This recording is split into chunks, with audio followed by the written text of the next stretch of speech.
সুপ্রিয় শিক্ষার্থী বন্ধুরা,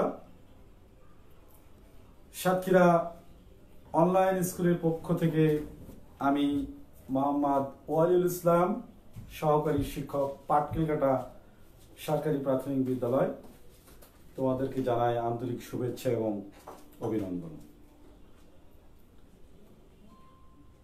বন্ধুরা, আজকে আমি তোমাদের পঞ্চম শ্রেণীর প্রাথমিক গণিত বিষয়ে জ্যামিতি অংশের 113 নম্বর পৃষ্ঠার 6 নম্বর প্রশ্নের বিভিন্ন সমস্যা নিয়ে আমরা তোমাদের সঙ্গে সরাসরি আলোচনা করব। তো বন্ধুরা, নিশ্চয়ই তোমরা সবাই ভালো আছো। তো আজকের এই যে প্রাথমিক গণিতের জ্যামিতি অংশ, এই জ্যামিতি অংশটা হচ্ছে প্রাথমিক গণিত বিষয়ের এমন একটি অংশ। তো জ্যামিতি অংশকে প্রাণবন্ত করার জন্য তোমাদের প্রথমে যে কাজটি করতে হবে, জ্যামিতির যে বিভিন্ন আকৃতিগুলো আমরা ইতিমধ্যে শিখে এসেছি, সেই আকৃতিগুলো ভালোভাবে তোমাদেরকে শিখে নিতে হবে। এবং জ্যামিতি অংশটি হচ্ছে মূলত বাস্তব জীবনের যে আমরা বিভিন্ন মাপ এটা ওটা করে থাকি, সেই সংক্রান্ত কিন্তু জ্যামিতি। সুতরাং জ্যামিতির যদি সামগ্রিক ধারণাগুলি আমরা মনে স্থায়ী করতে চাই, তাহলে অবশ্যই জ্যামিতির প্রত্যেকটা আকৃতি আমাদের কিন্তু পুঙ্খানুপুঙ্খরূপে এটা জানতে হবে এবং সেটি স্থায়ী রূপ ধারণ করতে হবে। এটি অনেকে মুখস্থ করার চেষ্টা করো, আসলে মুখস্থ করার কোনো বিষয় নয়। জ্যামিতি অংশটি সবসময় তোমাদেরকে মনে রাখতে হবে, বাস্তব জীবনের সাথে জ্যামিতির বিভিন্ন আকৃতি তুলনা করে সেটা আমাদেরকে মনে গেঁথে নিতে হবে, তাহলে কিন্তু সেই জ্যামিতির শিকনটা আমাদের স্থায়ী হবে। তো বন্ধুরা, এখন আমরা দেখি আজকের এই যে 193 পৃষ্ঠা একটি সমস্যা। আমি প্রথমে একটা চতুর্ভুজ আঁকার চেষ্টা করব। তো আমরা নিশ্চয় জানি চতুর্ভুজ কি।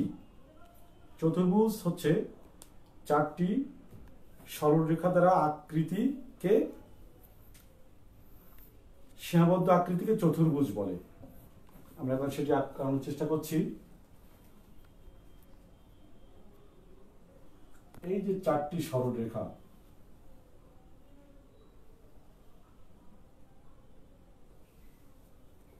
এটি হচ্ছে একটা চতুর্ভুজ। আমি লিখছি এটি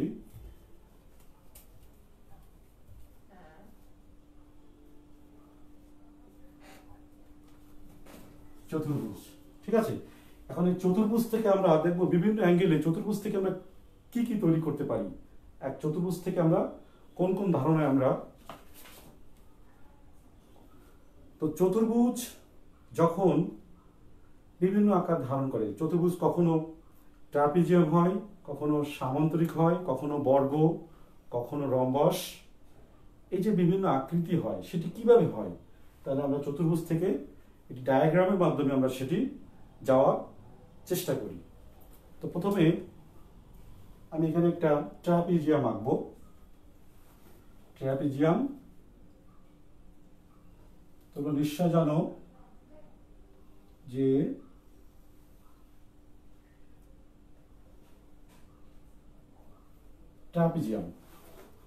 ট্রাপিজিয়ামের একটি বৈশিষ্ট্য তোমরা নিশ্চয় জানো। সে বৈশিষ্ট্যটা কি? এর এক জোড়া বিপরীত বাহু সমান্তরাল। তো আমরা যদি একটি চতুর্ভুজ থেকে আমরা এই ট্রাপিজিয়ামে প্রবেশ করি, এটা হচ্ছে ট্রাপিজিয়াম।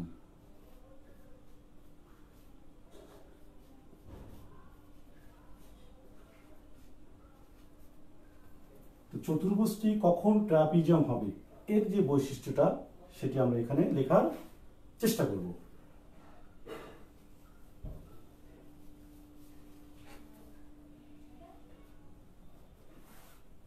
নিশ্চয় বুঝতে পারছো, এটি চতুর্ভুজটা ট্রাপিজিয়ামে কখন কোন বৈশিষ্ট্যের কারণে সেটি ট্রাপিজিয়াম হবে।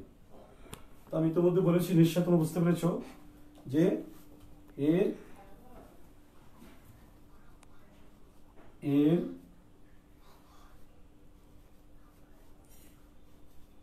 জোড়া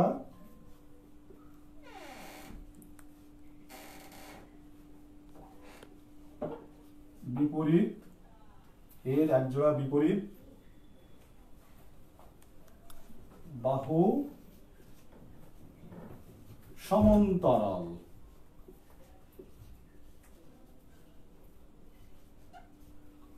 তাহলে আমরা কি পেলাম বন্ধুরা? চতুর্ভুজের এক জোড়া বিপরীত বাহু যখন সমান্তরাল হবে তখন সেটিকে আমরা ট্রাপিজিয়াম বলতে পারি। ঠিক, নিশ্চয়ই আমার সঙ্গে তোমরা একমত হবে যে চতুর্ভুজের যখন এক জোড়া বিপরীত বাহু সমান্তরাল হবে তখন সেটি ট্রাপিজিয়াম হবে।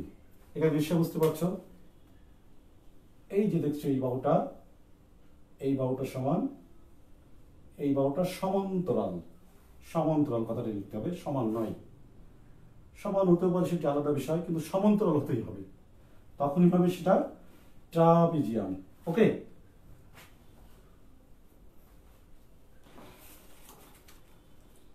ঠিক একইভাবে ট্রাপিজিয়ামটাকে আমরা যদি ডাইমেনশন করি, এই ট্রাপিজিয়ামটাকে আমরা যদি ডাইমেনশন করি এবং সেটা আমরা সামান্তরিক দিকে নিয়ে যাব, তাহলে কোন বৈশিষ্ট্যের কারণে ট্রাপিজিয়ামটা সামান্তরিক হবে আমরা এখন এটি দেখি বন্ধুরা।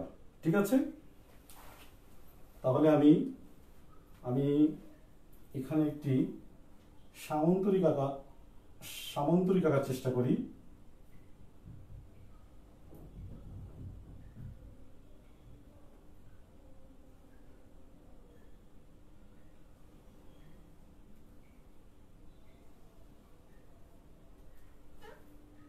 বন্ধুরা নিশ্চয় খেয়াল করছো,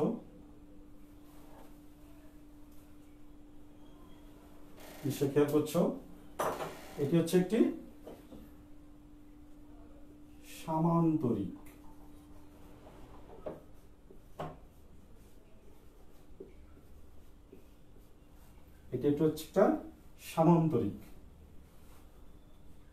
তো ট্রাপিজিয়ামটা আমি যে কথা বলছিলাম যে ট্রাপিজিয়ামটা কখন আমরা সামান্তরিক বলতে পারি, সেক্ষেত্রে ঠিক ডাইমেনশন এরকম আসবে, এভাবে নিয়ে আসি। এটি জাস্ট একটি অ্যারোর মাধ্যমে আমি বোঝানোর চেষ্টা করছি, আর বৈশিষ্ট্যটা আমি এখানে দিব। ওকে, ট্রাপিজিয়ামটা সামান্তরিক হবে, তাহলে বৈশিষ্ট্যটা কি হবে নিশ্চয়ই তোমরা চিন্তা করছো। আমরা ইতিমধ্যে জেনেছি বা শিখেছি যে সামান্তরিক কি নিশ্চয়ই তোমরা জানো, এবং সেটি আজকে আমরা এখানে প্রয়োগ করার চেষ্টা করি। তাহলে সামান্তরিক কি? সামান্তরিক হচ্ছে ইহার এই যে বিপরীত বাহু, এটার বিপরীত বাহু এটা, এটার বিপরীত বাহু এটা, তাহলে ইহার বিপরীত বাহু দ্বয় পরস্পর সমান্তরাল। ট্রাপিজিয়ামের ক্ষেত্রে ছিল এক জোড়া, এখানে ট্রাপিজিয়াম দুই জোড়া।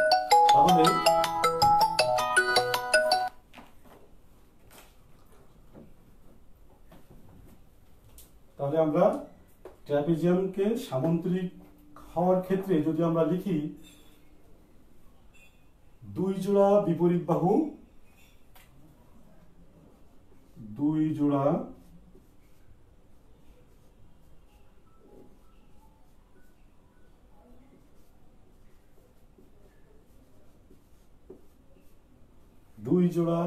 বিপরীত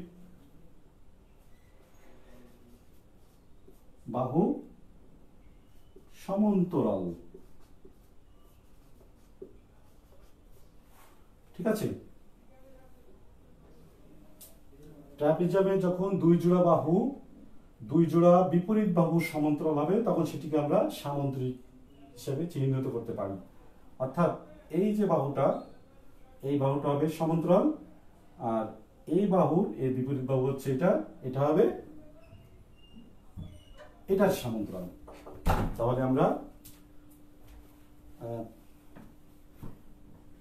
তাহলে আমরা আগে যেমন শিখেছিলাম চতুর্ভুজ কিভাবে ট্রাপিজিয়াম আকার ধারণ করলো, এখন ট্রাপিজিয়াম কিভাবে সামান্তরিক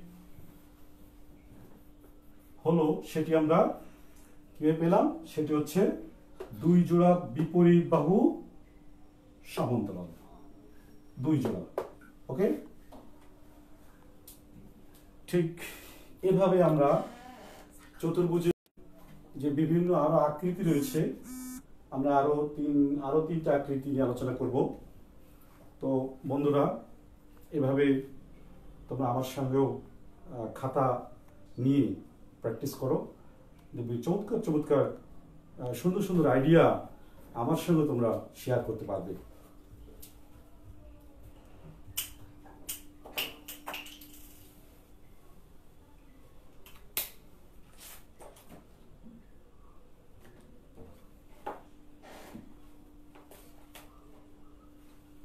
ঠিক সামান্তরিক। এবার আমি এখানে একটা আয়ত আঁকবো, এখানে একটা আয়ত আঁকবো।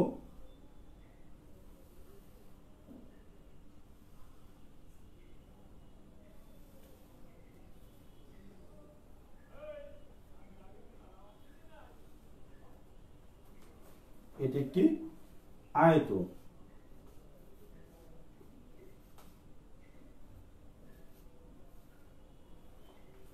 এটি একটি আয়ত। আমরা আগে জানলাম চতুর্ভুজ, ট্রাপিজিয়াম, সামান্তরিক। এবার একটা ছবি আঁকলাম, আকৃতি আঁকলাম, সেটি হচ্ছে আয়ত। যেহেতু আমি হাতে দেখছি, একটু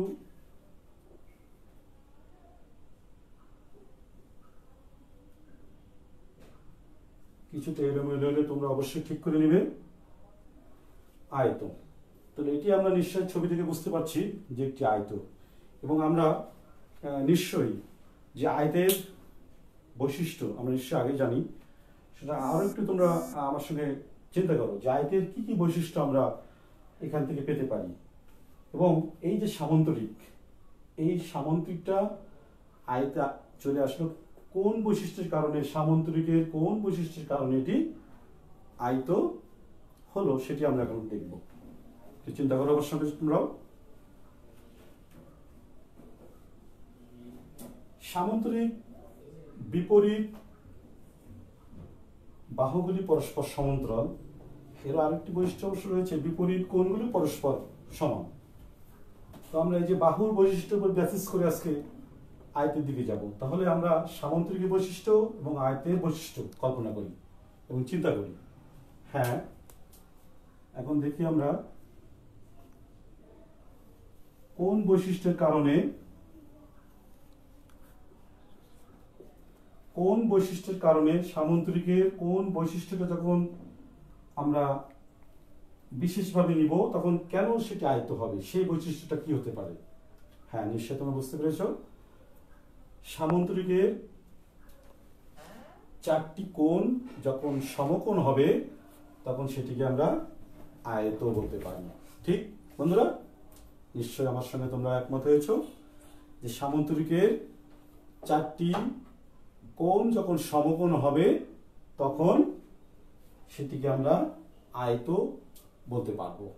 তাহলে আমরা লিখে ফেলি, তোমরা আমার সঙ্গে লিখে ফেলো।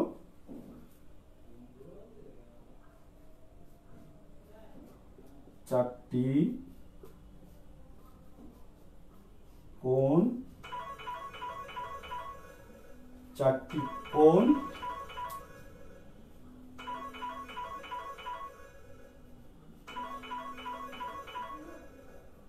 চারটি কোণ সমকোণ।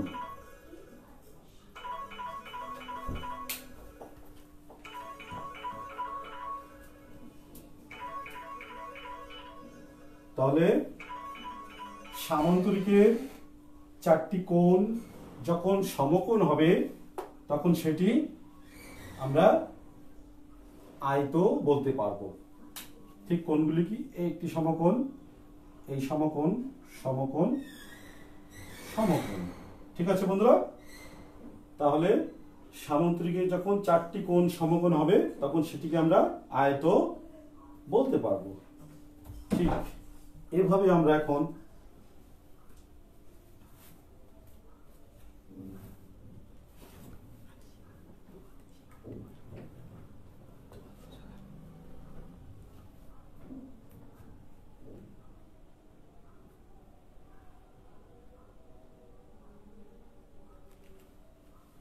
তাহলে সামুদ্রিক চারটি কোণ সমকোণ হলে তখন আমরা আয়ত অবশ্যই লিখতে পারবো।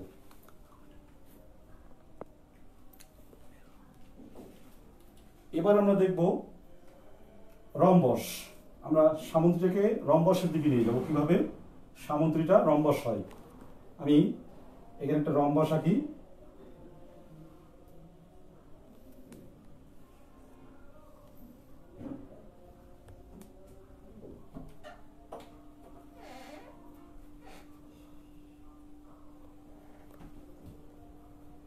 এটি একটি রম্বস। আমরা আগেই জেনেছি যে রম্বসের কি কি বৈশিষ্ট্য আছে, আর এখন আমরা জানার চেষ্টা করব যে এই যে সামুদ্রিক আজকে এই চতুর্ভুজ থেকে বিভিন্ন ডাইমেনশন হয়ে বিভিন্ন আকার ধারণ করছে। এই এখন আমরা যে রম্বসের ছবিটা আঁকছি, এই রম্বসটা এখন কিভাবে সামুদ্রিকের কোন বৈশিষ্ট্যের বিশেষ বৈশিষ্ট্যের কারণে এটি রম্বস হবে, আমরা সেটি এখন ফাইন্ড আউট করার চেষ্টা করি। ঠিক আছে,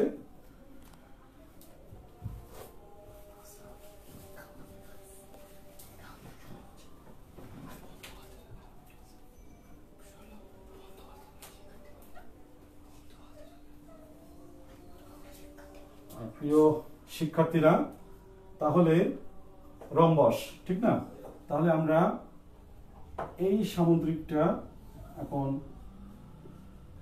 এখানে আমরা বৈশিষ্ট্যটা লেখার চেষ্টা করি।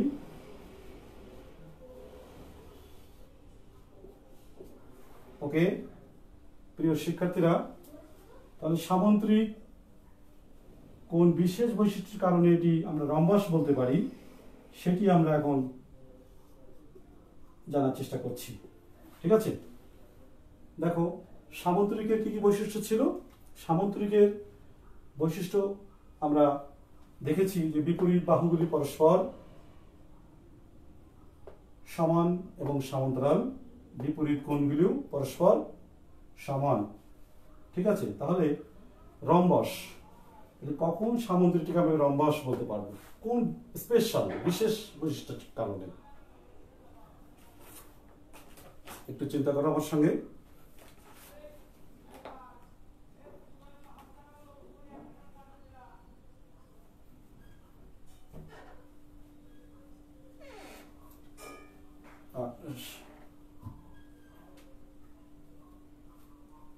সামুদ্রিকের কোন বৈশিষ্ট্যের কারণে আমরা রম্বস বলবো?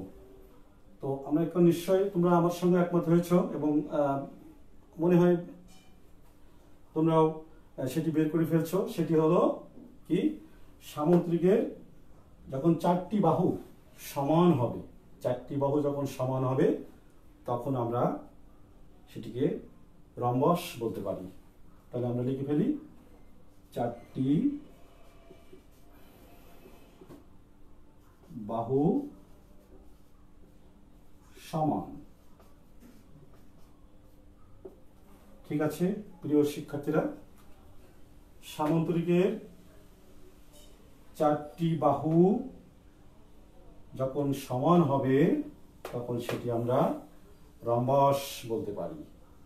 ঠিক আছে শিক্ষার্থী বন্ধুরা, এইভাবে আমরা আরো যে আকৃতি রয়েছে জ্যামিতির, সকল আকৃতিগুলো আমরা ফিনিশিং করার চেষ্টা করি। এরপরে আমাদের আরো কয়েকটি আকৃতি রয়েছে, সেটি হচ্ছে বর্গ রয়েছে বাকি এখনো, বর্গ। তাহলে আমরা চতুর্ভুজ, ট্রাপিজিয়াম, সামান্তরিক, আয়ত, রম্বস, আরো একটি বাকি রয়েছে। এই চতুর্ভুজ সংক্রান্ত যে ছবিগুলো, যে আকৃতিগুলো আমরা পরিচিত আছি তার মধ্যে এখনো রয়েছে বর্গ।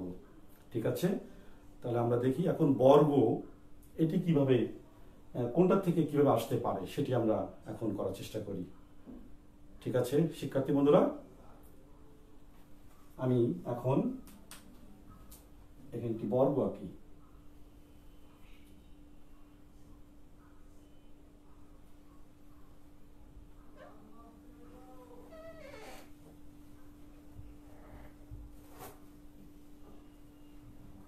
নিশ্চয়ই এটি একটি বর্গের আকৃতি হয়েছে, বর্গ, এটি একটি বর্গ। শিক্ষার্থীরা খেয়াল করো,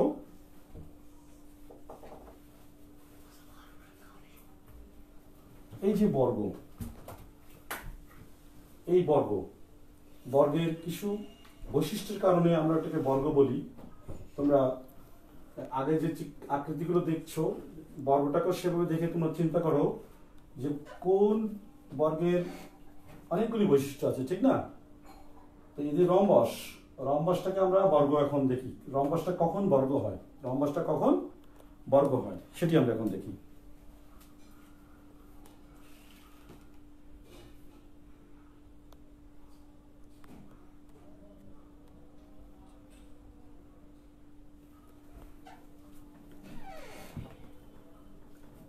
ঠিক আছে, আমরা দেখি রম্বসটা কখন বর্গ হয় এবং সেই বৈশিষ্ট্যটা আমরা এখানে লিখব। ঠিক আছে, দেখো তো রম্বসে আমরা কি শিখছি? রম্বস শিখছি যে এর সবগুলি বাহু পরস্পর সমান, আর রম্বসের বিপরীত কোণগুলি পরস্পর সমান, এটি কিন্তু আমরা শিখছি। তো রম্বসের বিপরীত কোণগুলি পরস্পর সমান, রম্বসের চারটি বাহুই পরস্পর সমান। এখন আমার প্রশ্ন, বা এখন আমরা জানার চেষ্টা করব যে রম্বসটা কখন বর্গ হবে। ঠিক আছে বন্ধুরা, আমার প্রিয় শিক্ষার্থীরা, এই রম্বসটা যখন তার এই যে চারটি কোণ, কারণ বর্গের চারটি বাহু, রম্বসের চারটি বাহু মিল রয়েছে, কিন্তু রম্বসের যখন চারটি কোণ সমকোণ হবে তখন সেটি আমরা বর্গ বলতে পারি। শিক্ষার্থীরা নিশ্চয়ই তোমরাও মনে মনে চিন্তা করছো যে আমি ওটি লিখব। হ্যাঁ, তাহলে আমরা লিখে ফেলি যে চারটি কোণ সমকোণ।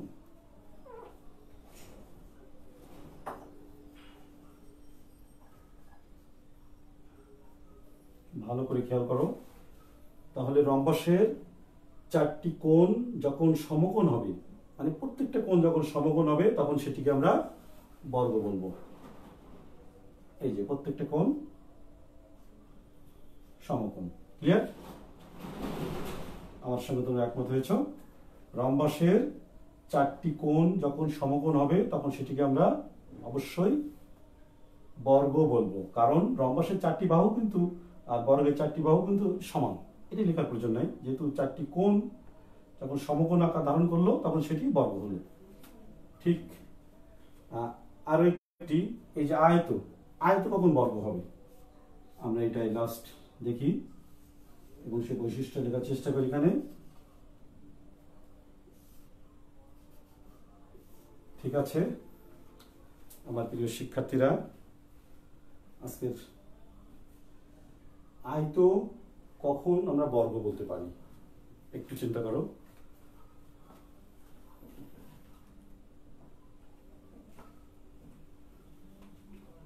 হ্যাঁ, আয়তের চারটি কোণ সমকোণ, বর্গের চারটি কোণ সমকোণ কিন্তু আমরা ইতিমধ্যেই জেনে ফেলেছি। তাহলে আয়তকে আমরা কখন বর্গ বলবো? ঠিক আছে, হ্যাঁ নিশ্চয়ই তোমরা আমার সঙ্গেও আমি যেটি লিখতে যাব সেটি তোমরা মনে হয় ইতিমধ্যে ফাইন্ড আউট করে ফেলেছ। তাহলে আমরা বলতে পারি কি, সেটি হলো আয়তের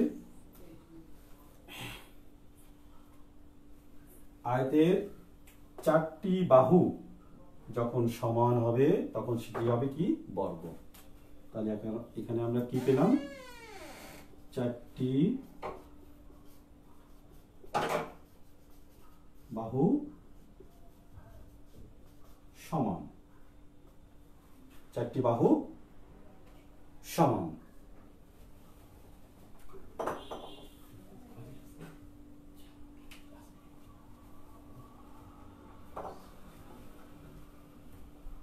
আয়তের চারটি বাহু যখন সমান হবে তখন সেটি বর্গ হবে।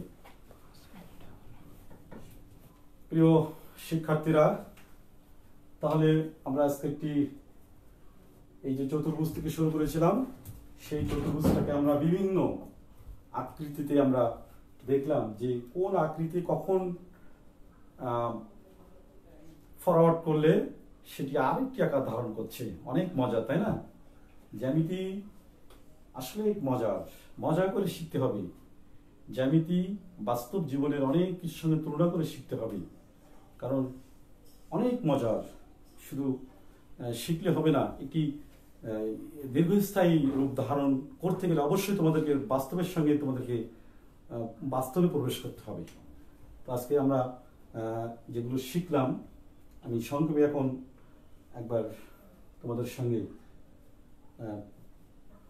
প্র্যাকটিস করি। সেটি হচ্ছে চতুর্ভুজ। আমরা প্রথমে দেখেছিলাম চতুর্ভুজ এর একজোড়া বিপরীত বাহু যখন সমান্তরাল তখন এটিকে ট্রাপিজিয়াম আকার ধারণ করলো। ট্রাপিজিয়াম যখন দুই জোড়া বিপরীত বাহু এই জোড়া বিপরীত বাহু সমান্তরাল হলো তখন সেটি হলো সামান্তরিক।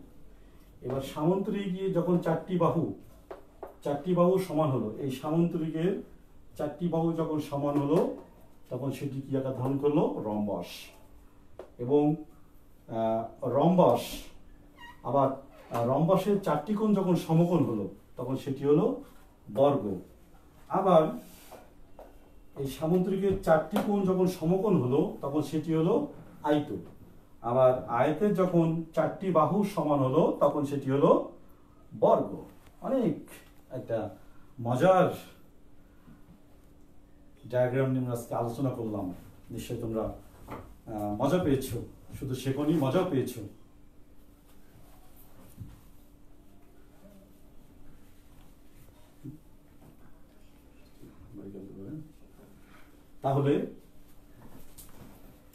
তাহলে চতুর্ভুজ, ট্রাপিজিয়াম, সামান্তরিক, আয়ত, রম্বস, বর্গ, আমরা একটা তুলনামূলক চিত্র আমরা পেয়ে গেলাম। এবং আমরা আসলে জ্যামিতি, গণিত সব কিছুই এটা কিন্তু বাস্তবে চিন্তা করতে হবে। এবং বাস্তবে যখনই চিন্তা করবে তখন নতুন নতুন অনেক ইনভেনশন, অনেক কিছু তোমরা জানতে পারবে।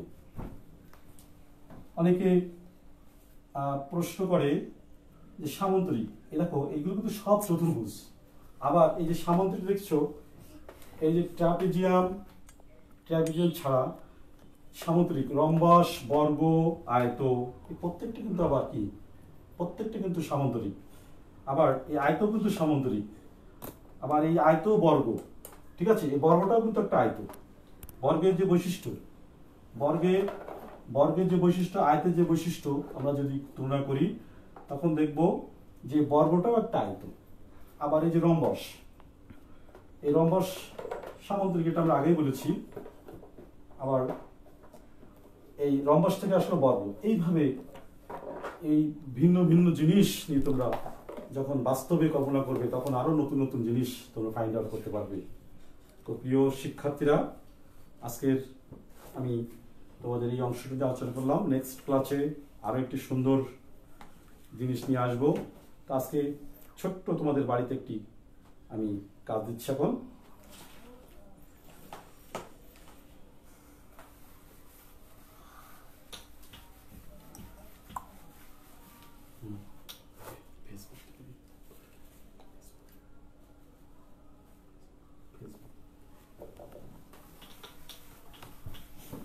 ছোট্ট একটি কাজ দিই, সেটি হচ্ছে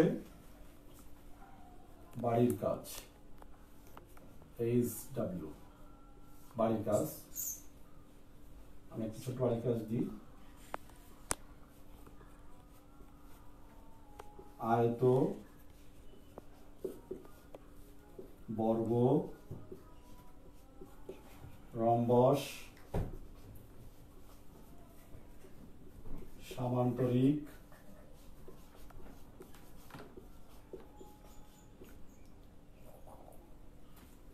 ট্রাপিজিয়াম,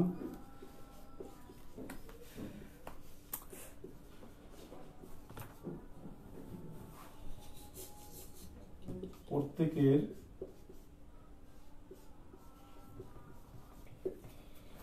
দুইটি, প্রত্যেকে দুইটি করে বৈশিষ্ট্য লেখো। আয়ত, বর্গ, রম্বস, সামান্তরিক, ট্রাপিজিয়াম প্রত্যেকের দুটি করে বৈশিষ্ট্য লেখো। তো এই ছোট্ট একটি কাজ তোমরা বাড়িতে করার চেষ্টা করবে। আবারও তোমাদেরকে ধন্যবাদ জানাই এবং স্কুল যেটা এখনো বন্ধ রয়েছে, আমাদের মন্ত্রী মহোদয় ইতিমধ্যে চেষ্টা করছেন বৈশ্বিক এই পরিবর্তনের সঙ্গে তাল মিলিয়ে কখন স্কুল খুলতে হবে তিনি প্রতিনিয়ত আপডেট দিচ্ছেন। তো আমরা যখন স্কুল খুলবে আবার স্কুলে ফিরে আসব, ততক্ষণ আমাদের সঙ্গে তোমরা থাকবে এটি আশা করি। সকলকে ধন্যবাদ।